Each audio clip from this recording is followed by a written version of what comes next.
pharmacies, le prix de certaines couches a doublé, annoncé à l'instant sur France Bleu le directeur commercial des pharmacies toulousaines Lafayette, qui demande des arbitrages et une transparence des industriels. Des négociations sont en cours. Il envisage même de retirer de la vente certains produits dont les prix ont flambé. La Turquie lance un appel à l'aide internationale. Oui, après un violent séisme enregistré la nuit dernière au sud-est du pays, faisant plus de 300 morts. Des immeubles se sont effondrés comme des châteaux de cartes et les habitants ont été surpris dans leur sommeil vers 4 heures ce matin. Le pire des scénarios, explique Patrick Coulombel, cofondateur d'Architectes de l'Urgence, qui était sur l'antenne de France Info ce matin.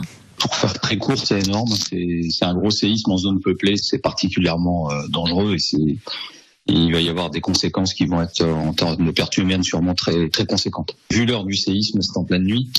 Les gens n'ont pas le temps de sortir de chez eux et ça, c'est particulièrement meurtrier.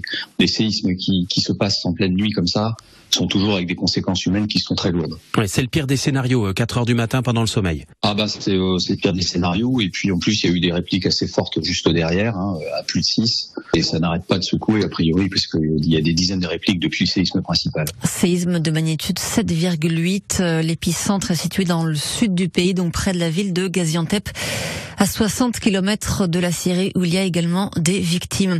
En France, autre drame cette nuit.